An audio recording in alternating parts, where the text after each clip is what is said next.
आज की कहानी एक अमीर बिजनेसमैन और उसकी खूबसूरत मंगेतर की है, जिनकी शादी में बस कुछ ही दिन बाकी थे। पर शादी से पहले उसे पता चलता है कि उसके होने वाले पति उसे धोखा दे रहा है।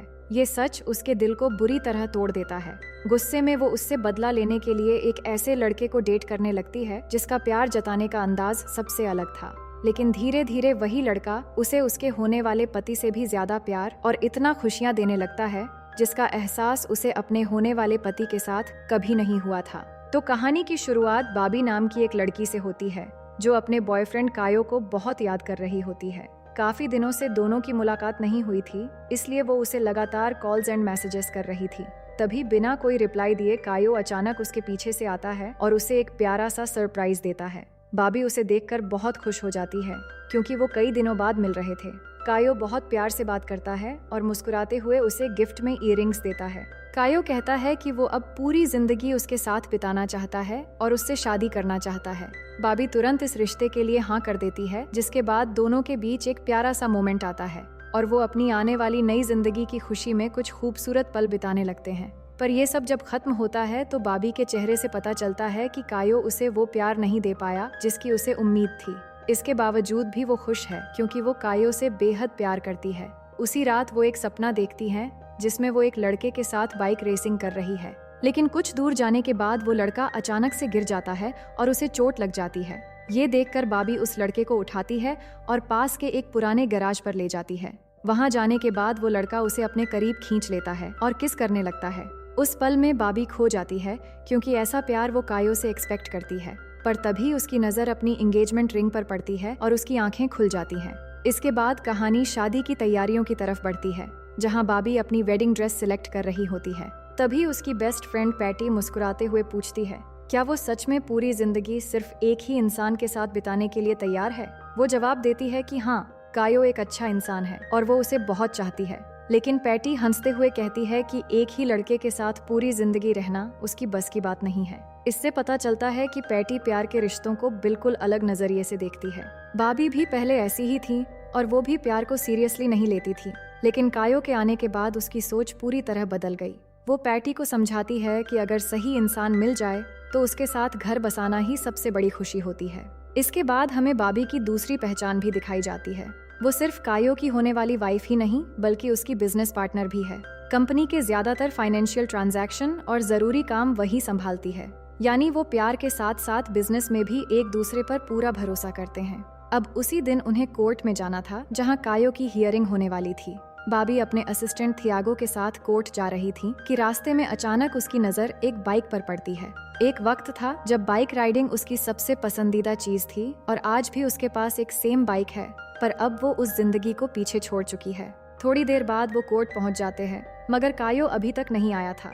इससे बॉबी काफी बेचैन हो रही थी और तभी जज भी कोर्ट रूम में आ जाते हैं। उसका नाम मार्को था, पर उसे देखते ही बॉबी कुछ पल के लिए हैरान हो जाती है क्योंकि मार्को वही लड़का था जिसके साथ वो सपनों में बाइक रेसिंग कर रही थी। इतने में कायो भी वहाँ पहुँचता है और केस की सुनवाई शुरू हो जाती है। अब पता चलता है कि कायो की कंपनी पर मनी लॉन्ड्रिंग का केस लगा है। इस वजह से कायो की कंपनी को नोटिस मिला। कायो अपनी तरफ से कई जरूरी सबूत पेश करता है, जिससे साफ हो जाता है कायो की कंपनी इस मामले में दोषी नहीं है। इन सब के बीच मार्को को देखकर बॉबी के मन में वही सपना घूमने लगता है और उसे गूज़बम्प्स आने लगते हैं। तभी एक पल के लिए मार्को की नजर भी उस पर पड़ती है। इसके बाद कायो को कंपनी के जरूरी काम से दूसरे शहर जाना था, तो वो बाहर आकर बॉबी से प्यार से बाय कहता है और अपने काम पर निकल जाता है। अब अगले दिन बॉबी ने एक बैचलर पार्टी रखी थी, इसलिए वो थियागो को भी आने के लिए कहती है। थियागो उसका सिर्फ पर्सनल असिस्टेंट नहीं बल्कि बहुत अच्छा दोस्त भी था, पर वो किसी वजह से पार्टी में आने से मना कर देता है। इसके बाद बॉबी अपनी जिंदगी का नया चैप्टर शुरू करने के लिए सबसे पहले एक मुश्किल काम करती है। पास्ट की सारी यादें पीछे छोड़ने के लिए वो अपनी फेवरेट बाइक बेच देती है, जबकि उस बाइक से उसका बहुत ही गहरा लगाव था। अब रात में बैचलर पार्टी शुरू होती है जहाँ सिर्फ यंग लड़कियाँ मौजूद थीं। कुछ देर बाद एक एक करके सभी फ्रेंड्स बॉबी को गिफ्ट देने लगती हैं और उसके साथ मजाक करती हैं, लेकिन उनमें से एक गिफ्ट उसकी पूरी दुनिया हिला देता है। एक बॉक्स में से कुछ तस्वीरें निकलती हैं जिनमें कायो एक कमरे में किसी दूसरी लड़की के साथ बेहद करीब और खुश नजर आ रहा था। ये देखकर बॉबी के दिल में गहरा चोट लगता है क्योंकि कायो के लिए वो अपनी खुशियों को तक छोड़ने को तैयार थी। वो खुद को वॉशरूम में बंद कर लेती है। बाहर पैटी घबराकर तुरंत थियागो को फोन कर देती है। कुछ ही देर में थियागो आकर बाबी को काफी देर तक समझाता है, जिससे वो वॉशरूम से बाहर आती है। हालांकि अब वो मन ही मन तय कर चुकी थी कि कायो ने जो किया है उसका जवाब उसे जरूर मिलेगा। इसके बाद वो थियागो और पैटी को लेकर सीधे कायो के ऑफिस पहुंचती है ताकि उसकी केबिन से उस तस्वीर वाली लड़की के बारे में सच पता लगाया जा सके। लेकिन ऑफिस का सिक्योरिटी गार्ड उन्हें अंदर जाने से रोक लेता है, पर रिक्वेस्ट करने पर वो मान जाता है और वो खुद भी उनके साथ जाने लगता है। लेकिन केबिन तक पहुंचने से पहले पैटी उसे बहलाकर दूसरी तरफ ले जाती है, जिससे बाबी और थियागो फौरन केबिन में जाकर तलाशी लेने लगते हैं।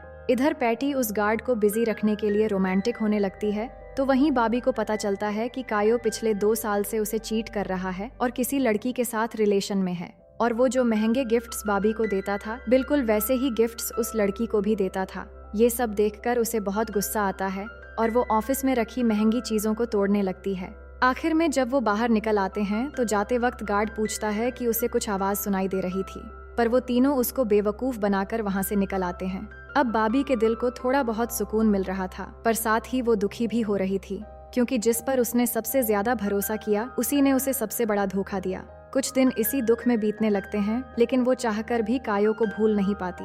उसकी यादें हर वक्त उसका पीछा करती रहती हैं। फिर एक सुबह पैटी उससे मिलने आती है तो उसकी हालत देखकर उसे बहुत बुरा लगता है। वो उसे पार्लर ले जाती है और उसका पूरा लुक एकदम चेंज कर देती है। नया लुक मिलने के बाद बाबी पहले से कहीं ज्यादा खूबसूरत नजर आने लगती है। उसी वक्त वो एक और बड़ा फैसला करती है कि अब वो कायो के साथ अपनी बिजनेस पार्टनरशिप भी खत्म कर देगी और उसने जो किया इसका बदला वो कायो से जरूर लेगी। इसके बाद वो कोर्ट पहुंचती है, क्योंकि उस दिन हियरिंग के बाद उसकी एक इम्पोर्टेंट फाइल वहीं रह गई थी। पर जब वो मार्को से अपनी फाइल लेने के लिए मिलती है तो उसका दिल फिर से जोर जोर से धड़कने लगता है और मार्को भी उसे देखकर कुछ पल के लिए अट्रैक्टिव फील करता है। दोनों के बीच हल्की बातचीत होती है और फाइल लेकर बाबी कोर्ट से बाहर निकल आती है, पर रास्ते में उसे कायो मिल जाता है जो अपनी गलती के लिए माफी मांगने लगता है और रिक्वेस्ट करता है कि बस एक मौका मिल जाए तो वो सब कुछ ठीक कर देगा। मगर बाबी गुस्सा करती है कि सब कुछ खत्म हो चुका है और उसे चुपचाप यहाँ से चले जाने के लिए कहती है। तभी मार्को उनके पास आ जाता है, जिसे देखकर बात ज्यादा बढ़ाए बिना कायो वहाँ से चला जाता है। इसके बाद दोनों के बीच थोड़ी और बातचीत होती है और बाबी को उदास देखकर मार्को उसे एक क्लब में ले जाता है। वहाँ दोनों ड्रिंक करते हैं और मार्को के पूछने पर बाबी बताती है कि उस लड़के के साथ उसकी शादी होने वाली थी, पर वो धोखा बर्दाश्त नहीं कर सकती, इसलिए उसने रिश्ता तोड़ दिया। मार्को भी अपने बारे में बताता है कि वो अभी भी सिंगल है, पर उस वक्त भी बाबी के मन में वो सपना घूम रहा था। लेकिन तभी उसकी नजर एक दूसरी लड़की पर पड़ती है और उससे बात करने के लिए वो चला जाता है। ये देखकर बाबी क्लब से निकल आती है। रास्ते में वो पैटी को फोन करके सारी बातें शेयर करती है। अब वो फैसला कर चुकी है कि पैटी की तरह वो भी हर दिन एक नई शुरुआत करेगी, नए लोगों से मिलेगी और हर मोमेंट को एंजॉय करेगी। इसके बाद जब वो घर लौटती है तो उसे मेन डोर खुला हुआ मिलता है। अंदर आते ही देखती है कि पूरा घर बुरी तरह बिखरा पड़ा है। उसे लगता है कि ये शायद कायो का काम है और वो घबराकर बिना देर किए थियागो को फोन करके तुरंत बुला लेती है। थियागो आता है, पर उसे भी कुछ समझ नहीं आता। तब बाबी उससे मार्को के बारे में बात करने लगती है कि कोर्ट के बाहर जब कायो उसे परेशान कर रहा था तो मार्को की वजह से उसे हेल्प मिली थी। मार्को बहुत अच्छा इंसान है और उन्होंने साथ में ड्रिंक भी किया। ये सुनकर थियागो कहता है, मार्को इतना सीधा इंसान नहीं है जितना बाबी समझ रही है। फिर बातों बातों में वो अपने दिल की बात भी कह देता है कि वो बाबी को बहुत पहले से जानता है और उसे दिल से पसंद करता है। ये कहते हुए वो उसे धीरे से किस करने लगता है, लेकिन अगले ही पल बाबी उसे रोक लेती है और अच्छे से समझाती है कि वो सिर्फ उसे एक सच्चे दोस्त की तरह मानती है और उन्हें इस रिश्ते को बरकरार रखना चाहिए। अब थियागो के जाने के बाद बाबी अपनी बाइक फिर से वापस खरीद लेती है, क्योंकि वो फैसला कर चुकी थी कि अपनी जिंदगी खुद की शर्तों पर जिएगी। वो एक बाइकर्स क्लब ज्वाइन कर लेती है, जहाँ से कुछ क्लब मेंबर्स एक ट्रिप पर जाने वाले थे। वहाँ उसके अलावा बाकी सारे मेंबर्स लड़के थे। इसके बाद सब बाइकर्स एक रिजॉर्ट में पहुँचते हैं और वहाँ उसे पता चलता है कि उनमें से एक लड़का मार्को भी है, जिसे वो पहले पहचान नहीं पाती। उसके पास वही बाइक थी जिसे वो कोर्ट के बाहर देखी थी। मार्को उसकी मदद करता है, जिसे देखकर बाबी को बहुत अच्छा लगता है। इसके बाद सब लोग रिजॉर्ट में जाते हैं, जहाँ बाबी कायो को भुलाने की प्रोसेस शुरू कर देती है। वो ड्रिंक करती है, डांस करती है और स्विमिंग करती है ताकि कायो की यादों को दिल से निकाला जा सके। उस दौरान एक लड़का उसे इम्प्रेस करने की भी कोशिश करता है, पर तभी वहाँ मार्को आता है और उसे अपने साथ ले जाता है। फिर दोनों एक साथ सनसेट देखते हुए अपने बारे में बहुत सारी बातें करते हैं। उस दौरान बातों बातों में बाबी उस सपने के बारे में भी बताती है कि उनकी मुलाकात होने से पहले ही वो मार्को को अपने सपनों में देख चुकी है। पर जब मार्को पूछता है उस सपने में क्या हुआ था, तो बाबी उसे हर एक बात बताना शुरू करती है कि वो कैसे मिले थे और कहाँ कहाँ गए थे। पर उसकी बात पूरी भी नहीं होती तभी मार्को को एक कॉल आ जाता है। वो बाबी को थोड़ी देर बाद बीच पर आने के लिए कहकर वहाँ से चला जाता है। इसके कुछ देर बाद जब अंधेरा हो जाता है तब बाबी उसे ढूंढते हुए बीच पर पहुँचती है। तभी वहाँ पानी के अंदर से मार्को बाहर आता है और फिर से उस सपने के बारे में पूछता है कि आगे क्या हुआ था। बाबी फिर से उसे बताना शुरू करती है और बीच में एक एक्सट्रीम लेवल का तूफान आता है जिसमें बाबी पूरी तरह से बह जाती है। इसके बाद दोनों स्विमिंग पूल पर भी जाते हैं और वहाँ भी तूफान आता है। फिर जब कमरे में जाते हैं तो वहाँ भी भूकंप आता है और पूरी रात ऐसे ही गुजरती है। लेकिन सुबह होते ही मार्को एक लेटर छोड़कर चला जाता है जिसमें मार्को लिखता है कि ये रात उसकी जिंदगी की सबसे खूबसूरत रात थी और कभी मौका मिले तो अपनी कहानी उसे जरूर बताएगा। ये देखकर बाबी समझ जाती है कि ये लड़का उसे कहीं का नहीं छोड़ने वाला। मगर वापस आकर जब वो अपने ऑफिस पहुंचती है तो उसे अपने ईमेल पर एक वीडियो मिलता है। उसमें मार्को और उसकी कल रात वाली पूरी रिकॉर्डिंग थी। ये देखकर वो घबरा जाती है और इस बारे में पैटी को सब कुछ बताती है। उनके दिमाग में कायो का नाम आता है, पर वो पुलिस केस भी नहीं कर सकते क्योंकि वीडियो भेजने वाला कोई अनजान आदमी था। इसी के चलते बाबी एक दिन कायो का लैपटॉप चुराकर उसे एक्सेस कर लेती है, पर उसमें एक फाइल देखकर उसके पैरों तले जमीन खिसक जाती है। वो थियागो को भी दिखाती है और पता चलता है कि जिस मनी लॉन्ड्रिंग के केस में वो कोर्ट गए थे उसका असली मास्टरमाइंड खुद कायो ही था। वो किसी दूसरी कंपनी के नाम पर अपनी असली पहचान छिपाते हुए लोगों को धोखा दे रहा था। थियागो गुस्सा करने लगता है कि वो कायो को नहीं छोड़ेगा, पर बाबी उसे समझाती है कि कुछ भी करने से पहले उन्हें अपने लॉयर से बात कर लेनी चाहिए कि इस एविडेंस के जरिए उसके साथ क्या किया जा सकता है। तभी मार्को की तरफ से बाबी के लिए एक डिनर इन्विटेशन आता है जिसमें वो उस दिन के लिए सॉरी बोलकर शाम को 7 बजे मिलने के लिए बुलाता है। इसके बाद शाम होते ही बाबी बहुत अच्छे से तैयार होती है और मार्को के पसंदीदा ड्रेस पहनकर उसके घर पहुंच जाती है। उस बड़े से घर में मार्को बिल्कुल अकेला रहता है और वहां उसने सब कुछ बहुत खूबसूरती से सजा कर रखा था और पूरा कैंडल लाइट डिनर वाला सिचुएशन था।